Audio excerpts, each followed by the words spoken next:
2000년 교회 역사에서 또 하나의 큰 획을 긋는 획기적인 사건이었습니다.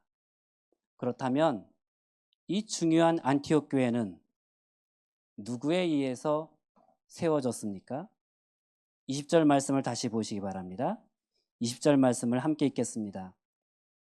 그 중에 구브로와 구레네 몇 사람이 안티옥에 이르러 헬라인에게도 말하여 주 예수를 전파하니 주의 손이 그들과 함께 하심에 수많은 사람들이 믿고 주께 돌아오더라.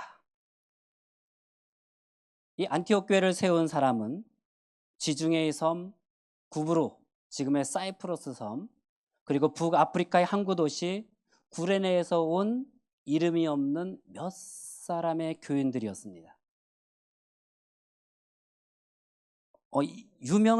이름이 있는 유명한 사도나 리더들에 의해서 안티옥 교회가 세워진 것이 아니었습니다. 그들의 이름, 또 나이, 직업조차도 알 길이 없습니다. 사도행전을 기록한 사람은 누가죠. 그리고 누가의 직업은 의사였습니다.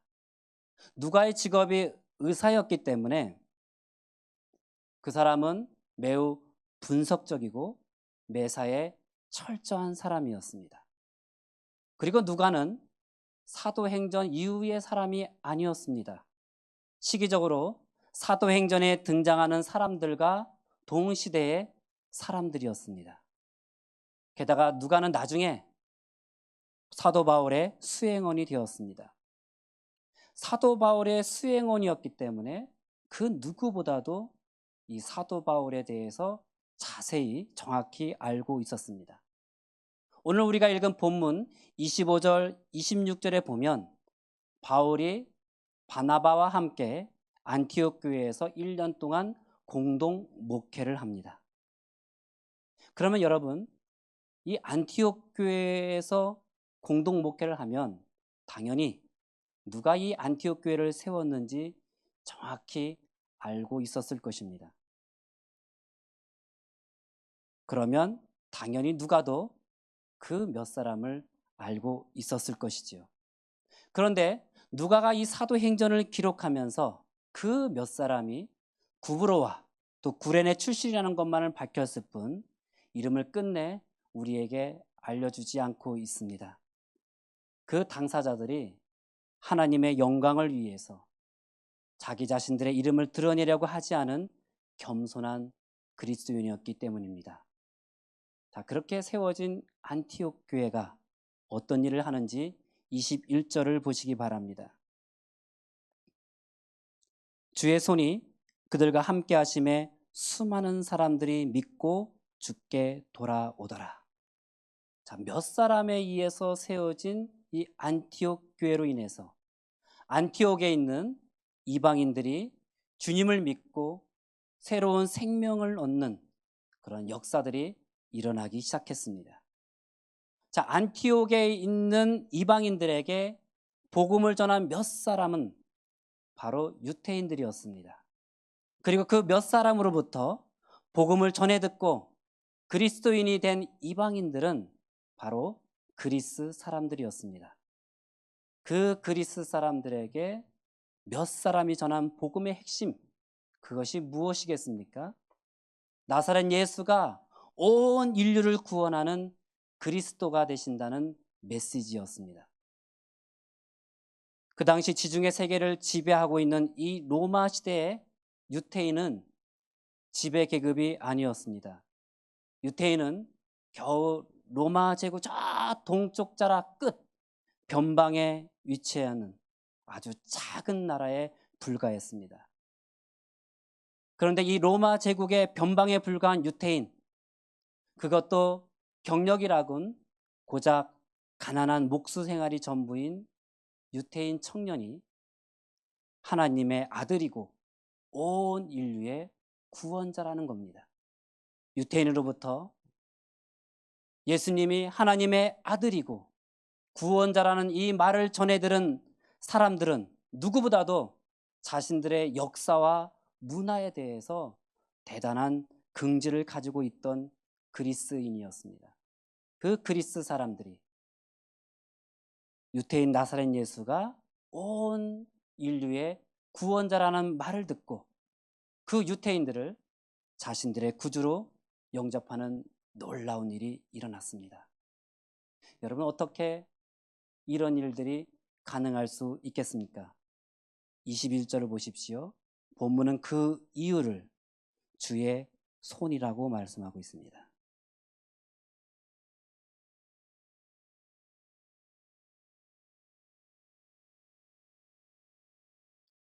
하나님의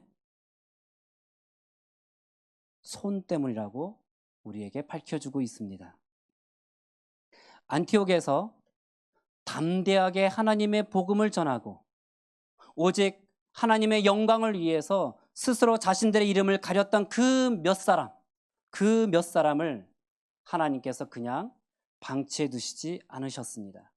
하나님께서 당신의 손, 천지를 창조하신 전능하신 손으로 그들과 함께 하셨습니다.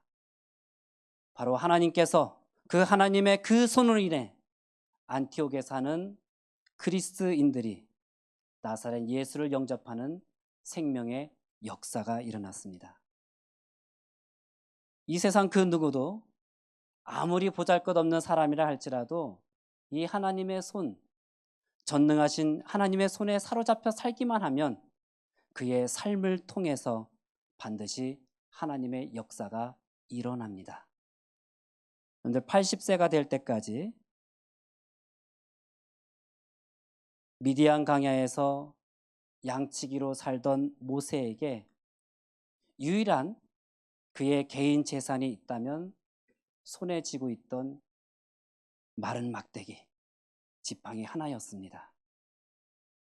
80세가 되기까지 장인의 집에 얹혀 살았기 때문에 그가 지니고 있던 모든 것은 실은 장인의 재산이었습니다.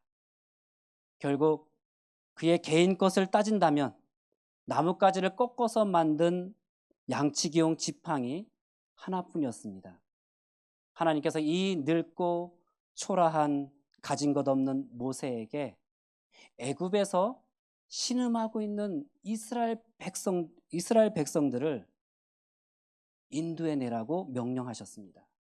군사 한 명도 없이 무기도 주어 주시지 않고 애굽에서 노예로 고통하고 신음받는 이스라엘을 해방시키라고 명령하셨습니다. 그것은 상식적으로 불가능한 일입니다. 그런데 모세는 겸손하게 하나님의 말씀에 순종했습니다. 자기 가족을 데리고 자신의 유일한 재산인 마른 지팡이 하나를 들고 애굽으로 출발했습니다. 바로 그 순간부터 성경은 모세가 잡고 있는 그 모세의 지팡이에 대해서 다른 호칭으로 부르고 있습니다. 출애굽기 44장 20절 화면 띄워주세요.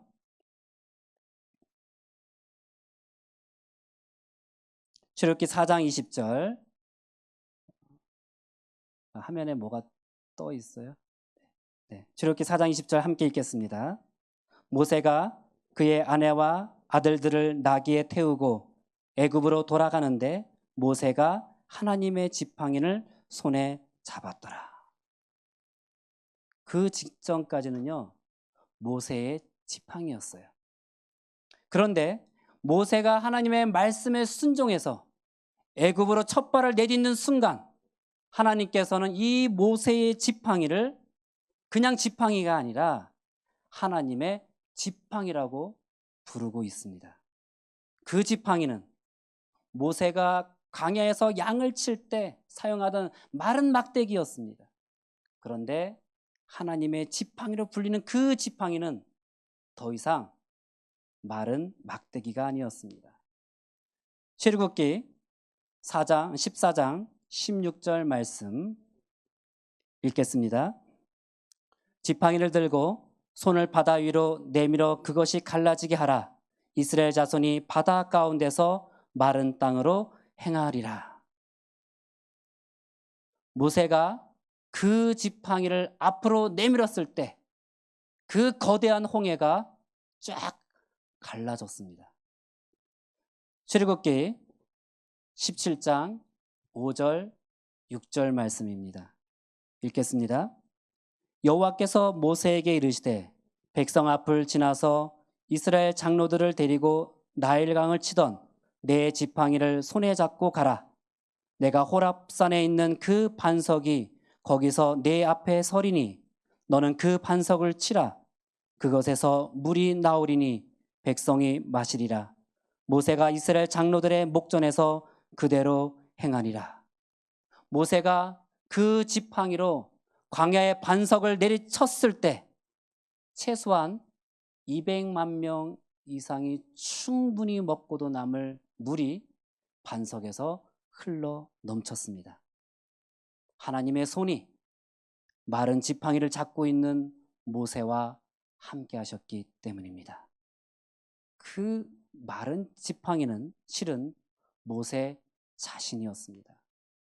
80세가 되기까지 장인집에 얹혀서 늙은 양치기로 살아가는 이 모세야말로 세상적인 관점에서 보면 마른 막대기처럼 더 이상 아무짝에도 쓸모없는 존재처럼 보였습니다. 그러나 이 마른 막대기 같은 모세가 하나님의 손에 사로잡히자 출애굽의 대지도자가 되었습니다. 베들레헴에 나이 어린 양측이었던 다윗이 이스라엘의 왕이 되고 이스라엘의 역사를 새롭게 쓸 수 있었던 건 역시 다윗 개인의 능력으로 인함이 아니라 하나님께서 당신의 손으로 다윗의 일평생을 붙잡아 주셨기 때문에 가능했습니다. 다윗은 자신을 향한 이 하나님의 손을 시편 139편을 통해서 이렇게 찬양했습니다. 시편 139편 7절에서 10절입니다. 함께 읽겠습니다. 내가 주의 영을 떠나 어디로 가며 주의 앞에서 어디로 피하리까? 내가 하늘에 올라갈지라도 거기 계시며 스올에 내 자리를 펼지라도 거기 계시니이다. 내가 새벽 날개를 치며 바다 끝에 가서 거주할지라도 거기서도 주의 손이 나를 인도하시며 주의 오른손이 나를 붙드시리다.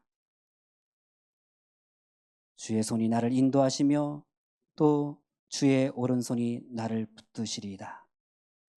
아무리 하나님께서요 당신의 손으로 붙들어 주신다 할지라도 그 당사자가 하나님의 손길을 느끼지 못한다면 아무 소용이 없습니다.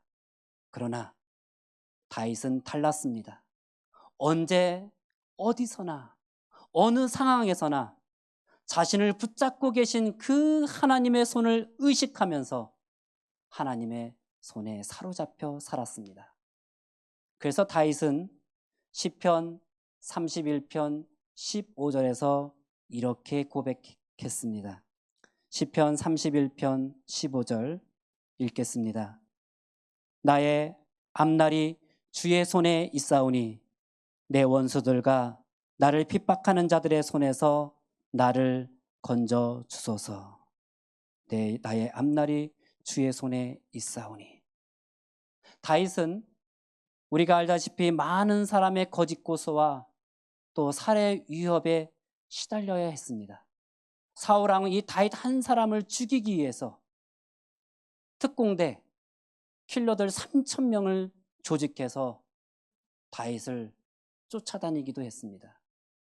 그러나 다윗은 자신을 거짓 모함하고 또 협박하고 죽이려는 사람들에게 그들과 똑같은 악한 방법으로 결코 대응하지 않았습니다. 자신의 앞날이, 자신의 생명이, 자신의 시간이 하나님의 손에 들어 있기에 하나님께서 당신의 전능하신 손으로 다윗 자신을 책임져 주시고 계심을 알았기 때문입니다. 우리 예수님도 마찬가지였습니다. 인간을 구원하시기 위해서 인간의 몸으로 이 땅에 오신 예수님께서는 제 왕이나 또 재벌이나 대학자의 몸을 입고 오시지 않았습니다. 예수님께서는 달동네 가난한 나사렛 가난한 목수로 사셨습니다. 그날 벌어 그날 먹고 사는 그런 목수였습니다. 그 빈민 목수가 온 인류의 죄값을 치르시기 위해서 십자가에 못 박혀 돌아가셨습니다. 그 빈민 목수가 죽음을 깨트리고 어떻게 영원한 부활의 구주로 다시 살아날 수 있었습니까? 십자가에 못 박혀 죽으시기 직전에 예수님께서 하나님께 드린 기도의 내용을 보겠습니다. 누가복음 23장 46절입니다. 함께 읽겠습니다. 예수께서 큰 소리로 불러 이르시되 아버지 내 영혼을 아버지 손에 부탁하나이다 하고 이 말씀을 하신 후 숨지시니라. 아버지 손에 부탁하나이다. 이 땅에 인간의 몸으로 오셨던 예수님께서는 동정녀 마리아를 통해서 그리고 십자가의 죽음에 이르기까지 당신의 삶을 철저하게 하나님 아버지의 손에 맡기셨습니다. 평생 하나님 아버지의 손에 사로잡혀 사셨습니다. 그래서 예수님이 이 땅에 계실 때에는 달동네 빈민 목수에 지나지 않았지만 그분이 인류의 죄값을 치르시기 위해 십자가에 돌아가셨을 때 하나님 아버지께서 당신의 그 전능하신 손으로 죽음을 깨뜨리시고 예수님을 영원한 부활의 구주로 세우심으로 누구든지 예수 그리스도 안에 있기만 하면 하나님의 그 영원하신 손에 의해 영원히 살 수 있음을 온 세상에 보여주셨습니다. 이름도 드러나지 않는 몇 명의 그리스도인들이 하나님의 손에 사로잡혀 안티옥의 이방인 세계에서 생명의 역사를 일으켰습니다. 마른 막대기 같은 노인 양치기 모세가 하나님의 손에 사로잡혀서 출애굽의 대역사를 이루었습니다. 나이 어린 베들레헴의 양치기 다윗이 일평생 하나님의 손에 사로잡혀 삶으로 3000년이 지난 지금까지 이스라엘의 별로 기림을 받고 있습니다. 십자가에 못 박혀 돌아가신 예수님께서 하나님의 손에 사로잡혀 죽음을 깨뜨리시고 영원한 부활로 다시 살아나셨습니다. 이 모든 것들은 우리의 관점으로 보면 기적입니다. 그러나 하나님의 손은 우리의 손과 다릅니다. 하나님의 손은 천지를 창조하신 전능하신 손입니다.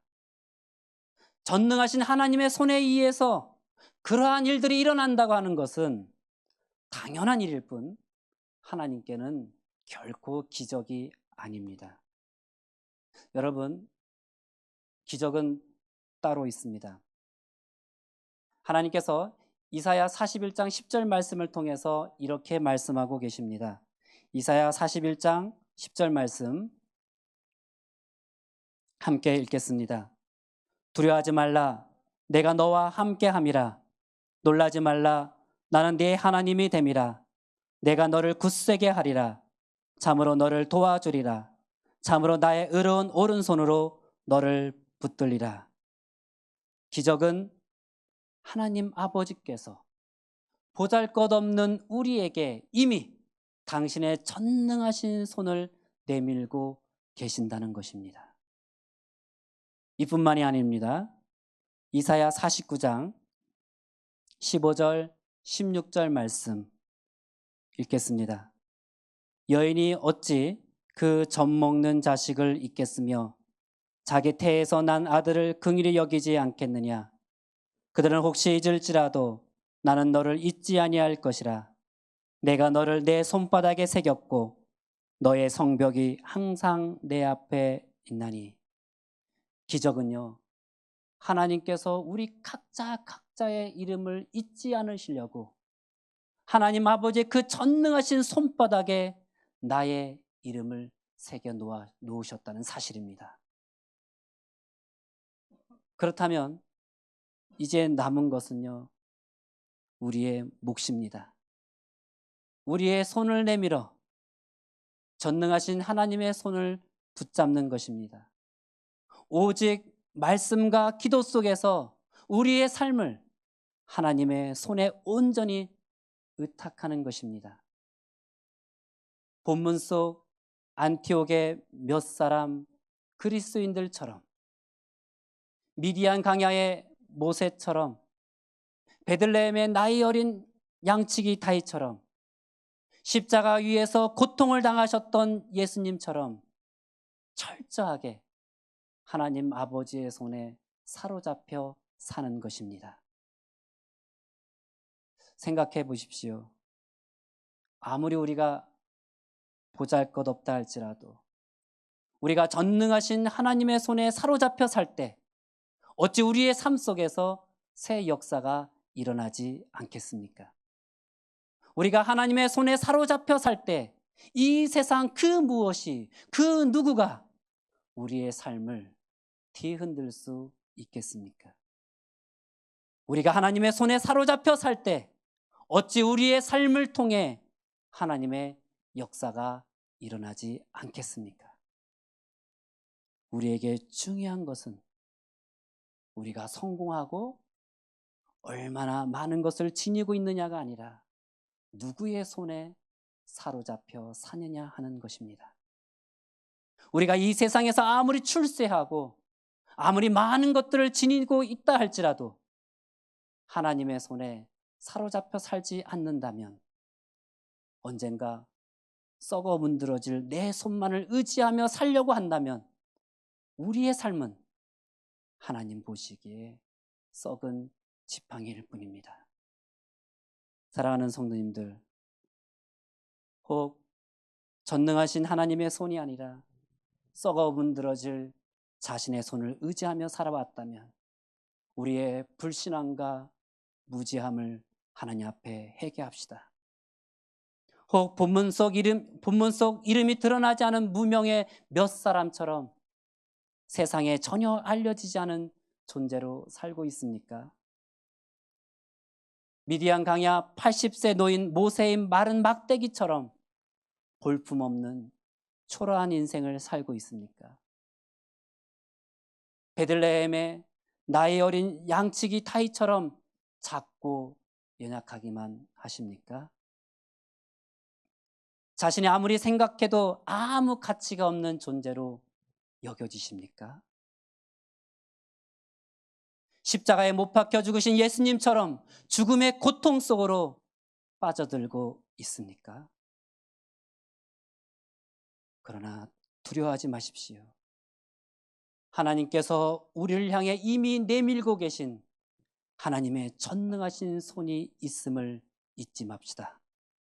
우리 모두 믿음으로 하나님의 그 손을 붙잡으십시다.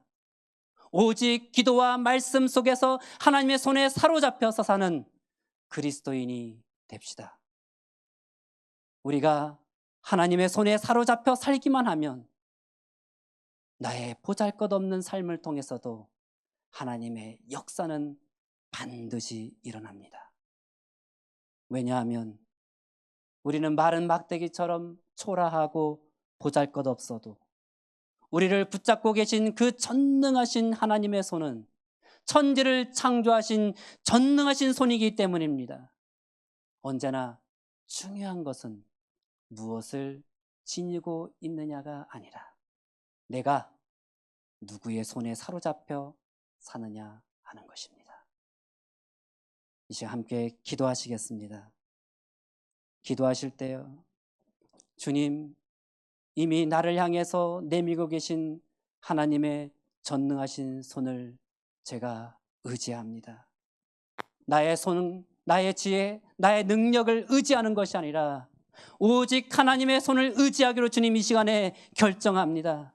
하나님의 손에 사로잡혀 살기를 원합니다. 주여 저를 붙들어 주시고 인도하여 주십시오. 오직 하나님의 손을 의지하며 살아가겠습니다. 오직 하나님의 전능하신 손에 사로잡혀 살아가겠습니다. 하나님의 손을 바라보며 살아가겠습니다. 우리 함께 이 시간 통성으로 기도하시겠습니다.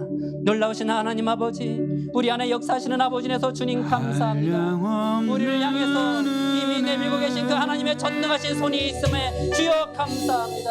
저 우리가 모든 믿음으로 하나님의 그 손을 붙잡겠습니다. 오직 기도한 말씀 속에서 하나님의 손에 사로잡혀 사는 그리스도의 삶을 하나님의 손에 사로잡혀 살아가겠습니다. 주여 나의 삶을 통해서 하나님의 은혜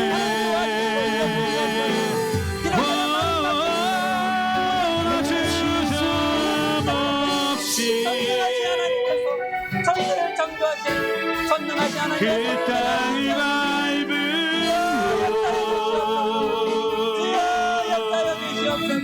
나를 붙드시니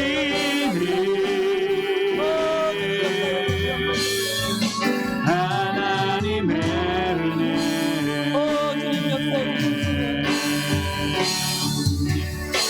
한량없는